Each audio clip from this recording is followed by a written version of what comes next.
Alright guys, WWE Tables, Ladders, and Chairs 2020 is happening right now.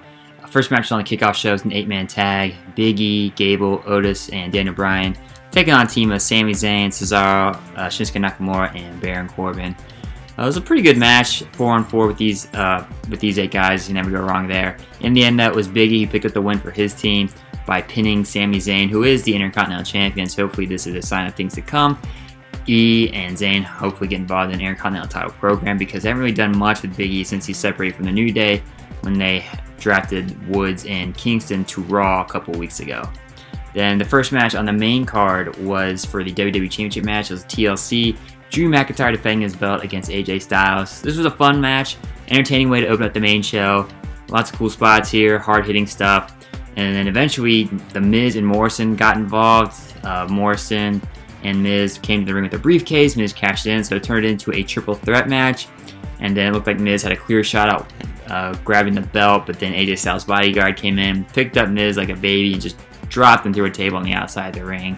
In the end, though, it was Drew McIntyre who prevailed. He ended up pushing Miz and AJ Styles off a ladder, was able to climb another ladder for himself and grab the belt, so he is still your WWE Champion. Next up, we had Carmella versus Sasha Banks for the SmackDown Women's Championship. This was a really good match. Carmella and Sasha showed they have good in-ring chemistry together. Lots of back-and-forth action here, reversal to reversal. Reginald, Carmella's butler, got involved a couple times. It looked like his involvement would lead to a false finish.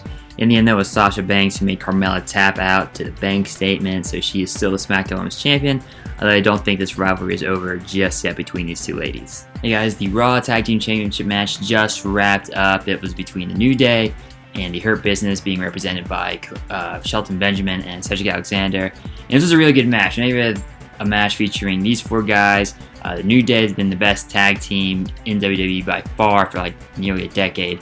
And then the Hurt Business filled just with pure athletes and Bobby Lashley, Shelton Benjamin, Cedric Alexander, and their charismatic leader MVP. This match delivered. In the end, it looked like Shelton Benjamin was going to get the win. He was waiting on Kofi. It looked like he was setting up for maybe a T-bone. But it was Cedric Alexander who tied himself in and hits Kofi with the lumbar check for the win. So now the Hurt Business has dethroned the New Day. They had the United States Champion, Bobby Lashley, the Raw Tag Team Champs, and Cedric Alexander and Shelton Benjamin.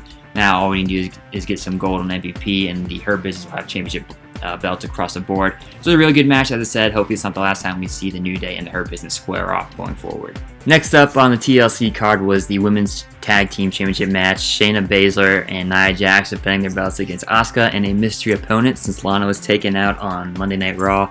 That mystery opponent turned out to be Charlotte Flair, making a return after about 6 months. It was an okay match, mainly just a showcase for Charlotte to show that she's back in the WWE. Asuka and Charlotte ended up winning, so now Charlotte and Asuka are your new tag team champions.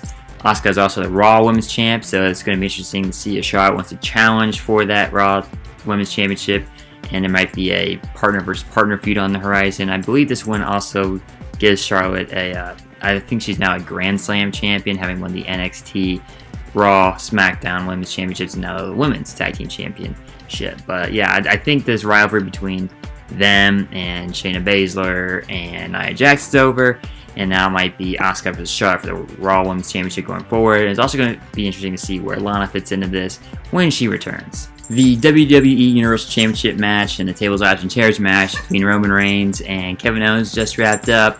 Good match here, great storytelling between Reigns and Kevin Owens and Uso. It was basically a handicap match with Owens taking on the tribe, the bloodline of Reigns and Jey Uso. It's a really good match. It looked like Kevin Owens was going to win this match against all odds. He was able to take out Uso, able to take out Reigns, kept getting close, grabbing the belt. It was not meant to be. It ended with Roman Reigns hitting Owens with a low blow on a ladder, then choking him out with the guillotine, and he was able to grab the belt for himself to retain the Universal Championship. I think WWE might extend this rivalry until the Royal Rumble pay-per-view, where they'll have their big blow-off match, and it was hinted earlier that Roman Reigns is going to set up for a WrestleMania match against Goldberg. That was hinted on, I think, the Bump a couple weeks ago. So wait and see if that happens, because that was originally scheduled for the WrestleMania 36 card. But of course, that did not happen, so I would not put it past WWE to try and plan this for WrestleMania 37 instead. So the final match for TLC 2020 was the Firefly Funhouse Inferno match. This was the first Inferno match I think WWE has had in like 14 years. The last one I remember was between Kane and MVP at Armageddon 2006. This wasn't your typical Inferno match. Instead of a ring of fire surrounding the wrestling ring, it was more along the barricade of the wrestling area where the fans usually are, and they had like these spiraling flames going up in certain areas around the arena as well. But the match was still the same. First one to set your opponent on fire wins. And this is more a spectacle than actual wrestling match, as you might have imagined.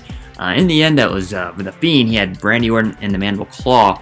Orton managed to switch that out, reverse it, and catch The Fiend on fire. And The Fiend, seemingly unfazed by it, charged directly back into the ring at Randy Orton, who hit him with an RKO and seemingly knocked him out. He then dumps gasoline all over him and lights The Fiend's body on fire as we fade to black. So Randy Orton wins the Firefly Funhouse Inferno match and seemingly murders The Fiend on live pay-per-view. But yeah, so that was TLC 2020. Overall, very fun, enjoyable show. Matches on here are pretty good. Storylines were good. The main event definitely has something that will have people talking about, and definitely makes Monday Night Raw a television show you don't want to miss to see the fallout from Randy Orton setting The Fiend on fire. And that's all I got for you. And if you like this video, feel free to give a thumbs up, leave a comment, subscribe to the channel. Check out my website, cincyfanzone.blogspot.com, and give me a follow on Twitter and on Instagram. Those handles are at Cincy Fan Zone, and links to both those are in the description below. As always, guys, thanks for watching, and this is the last video for my website of 2020. So have a safe and healthy holiday season. See you in 2021.